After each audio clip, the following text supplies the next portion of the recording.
Paula Creamer will make her return from wrist surgery as one of the headliners at the 3rd Annual Diamond Resorts Invitational January 12-14 in Orlando. Creamer told GolfChannel.com Tuesday that she's excited to get a chance to test herself in competition before the LPGA season begins in earnest next year. "I miss playing," Creamer said. "It's already been a long time away, but I'm doing well so far. I feel positive about the decisions we've made, and I'm definitely eager to get back out there and start practicing again." Creamer will be making her first appearance in the 54-hole event, a mixed-tour competition that will feature LPGA pros, PGA Tour champions, pros and celebrities at Tranquillo Golf Club at Four Seasons Resort Orlando at Disney World Resort. LPGA and Champions Tour pros will compete for a $750,000 purse, with celebrities competing for $500,000 and Florida Hospital for Children benefiting from proceeds. Creamer will join fellow LPGA pros Lexi Thompson, Brooke Henderson, Brittany Lincecum and Brittany Lang in a modified Stableford scoring format. Ray Allen, Roger Clemens, Brian Urlacher and Jeremy Roenick are among the early celebrity athlete commitments. All 3 rounds will air on Golf Channel. Creamer, 31, hasn't played since withdrawing in pain in the middle of the first round of the Evian Championship on September 15. She tried to rest and rehab before deciding to undergo reconstruction of the left wrist on October 20. Dr. Thomas Hunt repaired a torn ligament and tendon damage in a procedure in Houston. "She had a cast removed from the wrist last Wednesday, and I was doing rehab the next day," Creamer said. Creamer said she has about another week or 2 before she is likely to begin putting, then another 2 weeks before she can begin chipping. "Then you work yourself into hitting," Creamer said. Creamer, whose 10 LPGA victories include the 2010 U.S. Women's Open, said she has been struggling with recurring wrist pain the last 2 years, requiring multiple cortisone shots. The recurring inflammation affected the changes she has tried to put into place since moving to swing coach Gary Gilchrist. "I've always put in a lot of time and worked hard, and when that's taken away, you feel a little bit like a lost soul," Creamer said. "The last year was the hardest. I would start figuring something out, and the wrist would get inflamed and I wouldn't be able to practice."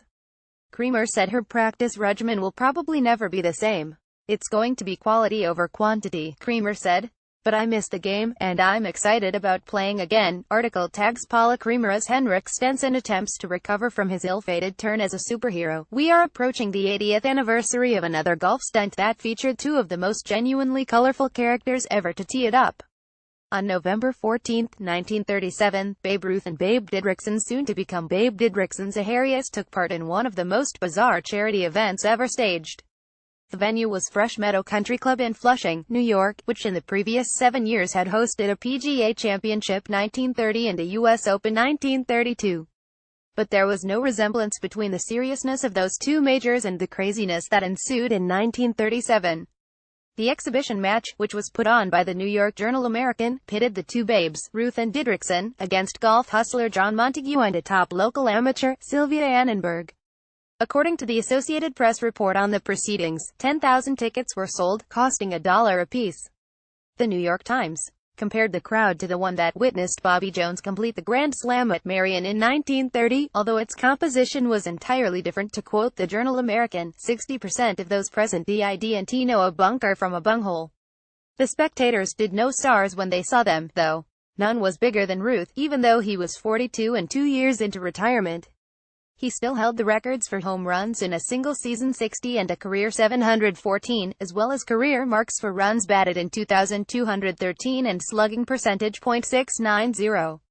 In 1936 he had been voted into the Baseball Hall of Fame as one of its first 5 inaugural members, along with Ty Cobb, Walter Johnson, Christy Mathewson and Honus Wagner.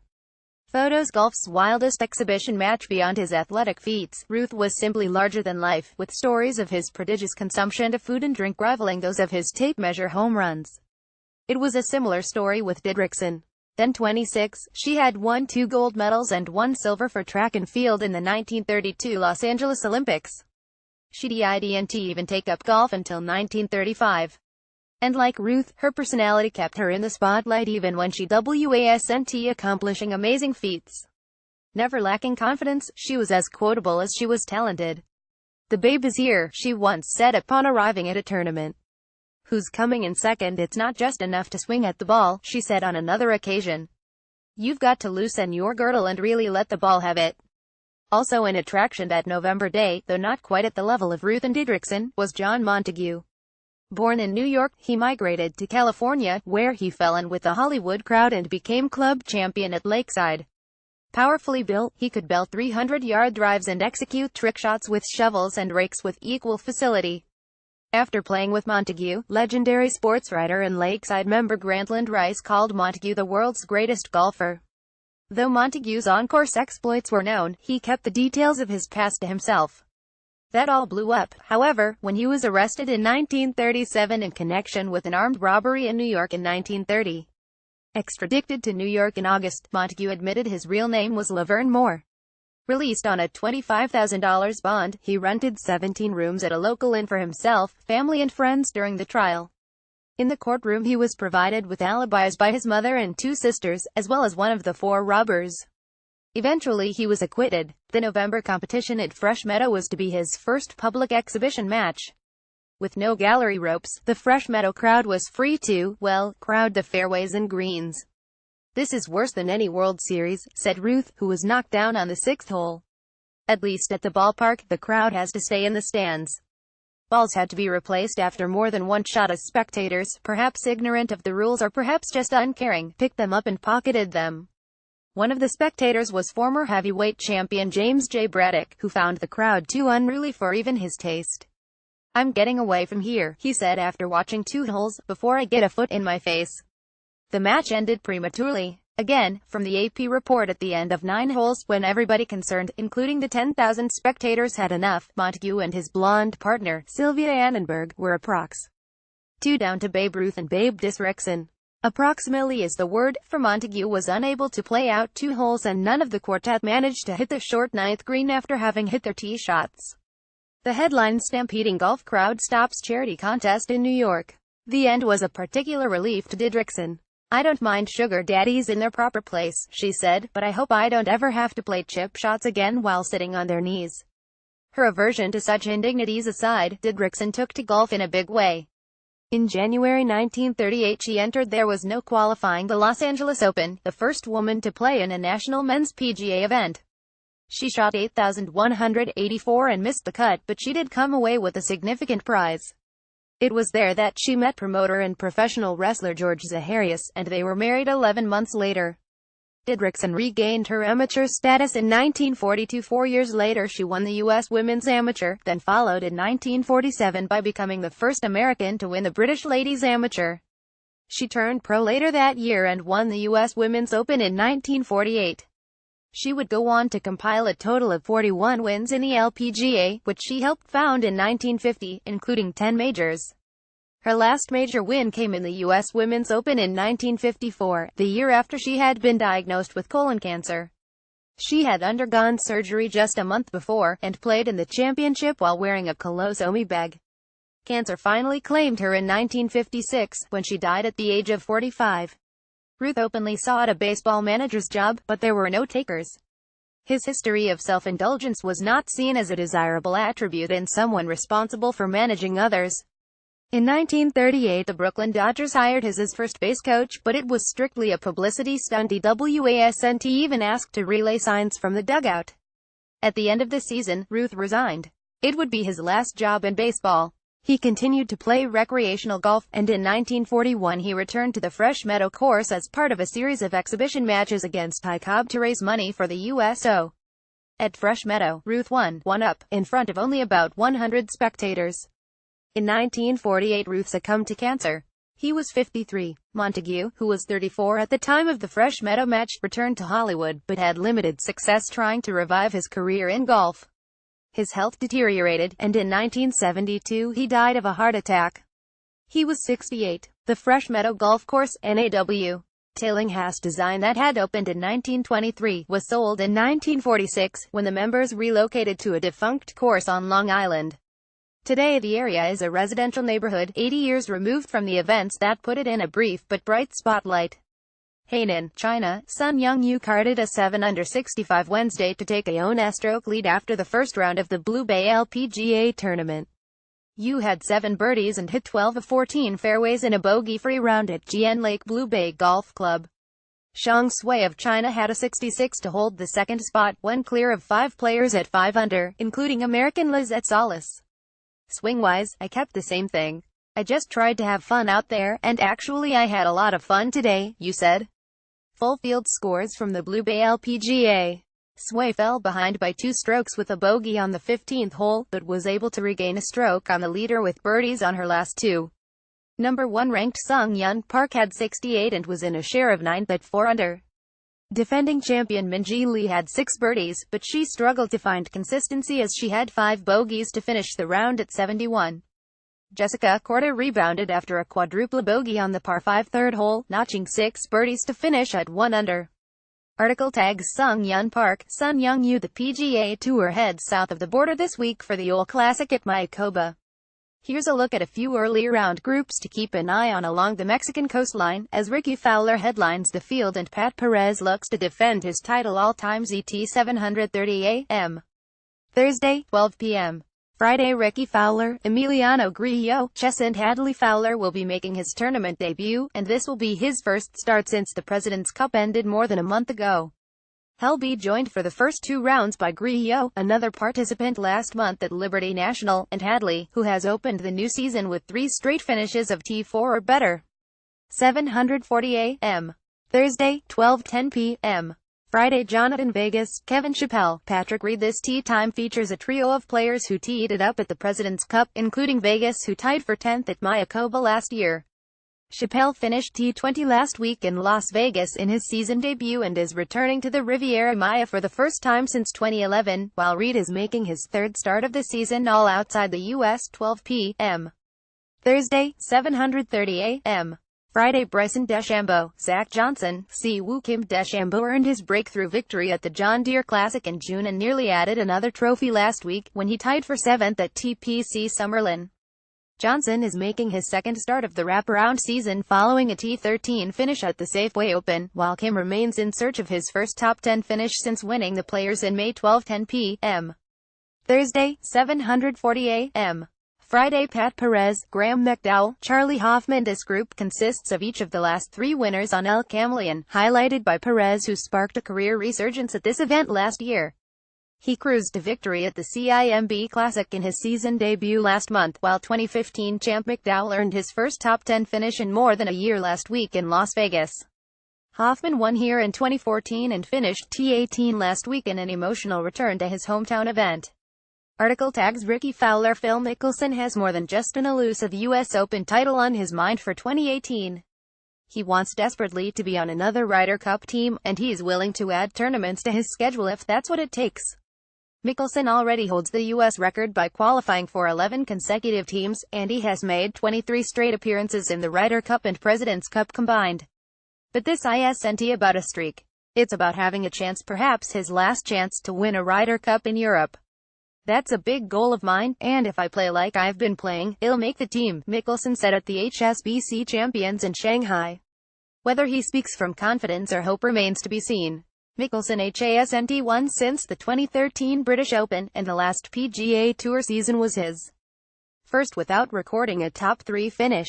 He plans to start next year at the Career Builder Challenge in Southern California and play the entire West Coast from there, followed by the World Golf Championship in Mexico City.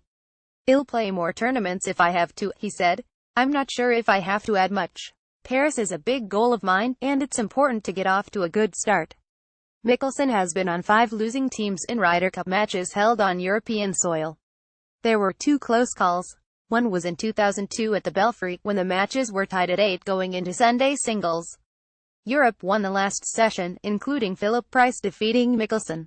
The other was in Wales, when Graham McDowell won the final match for a 1-point victory. Mickelson, who turns 48 in June, doesn't see Paris next September as his last chance to win in Europe. Told that he would be 52 the next time the matches go to Europe, Mickelson said, I'm not looking that far ahead. I'm expecting to have a good year, he said. I'd like to get on the team and go over there and win. Park on top. Sung Yun Park brought plenty of winning experience to her rookie LPGA season. The 24-year-old won 7 times on the Korean LPGA Tour last year, and facing the best competition in the world hasn't slowed her. Park became the fourth South Korean player to reach number 1 in the world, and the first player to get there as an LPGA rookie. There won't be any changes because of the ranking, Park said from China, where she makes her debut at number 1.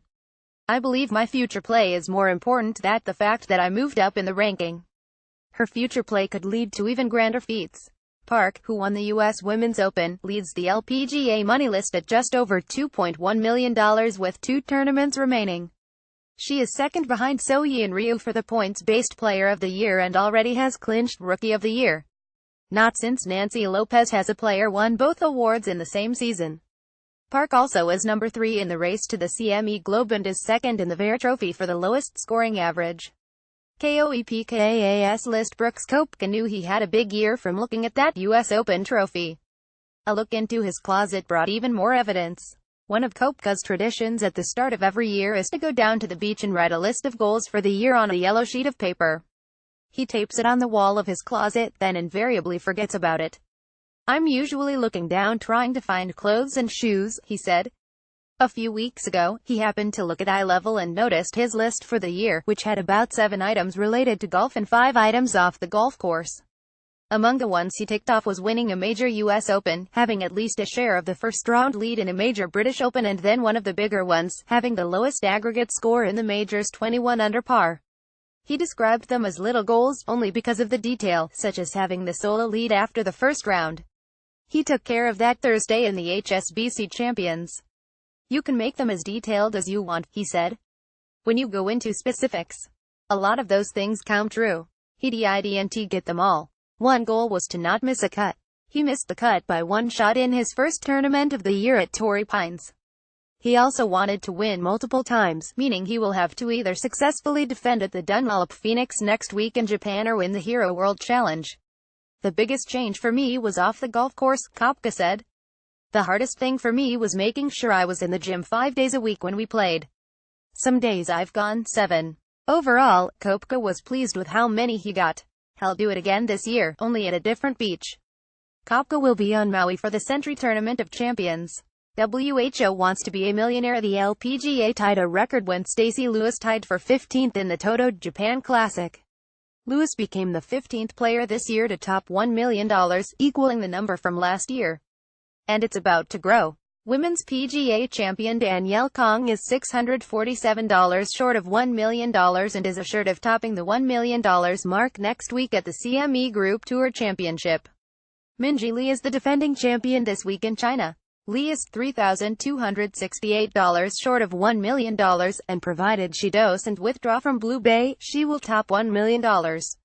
Amy Yang and Miriam Lee will have to play well next week in Naples, Florida, to have a chance. Lizette Solis and Michelle we are further away from, but still in range of the $1 million mark.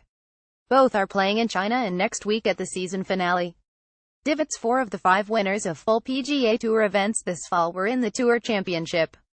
Patrick Cantlay won in Las Vegas at 9 under 275, the highest winning score by 7 shots since it became a single-course event in 2008. This was just the 3rd time the winning score has been worse than 20 under par. Jason Day, who started the year at number 1, is now at number 12.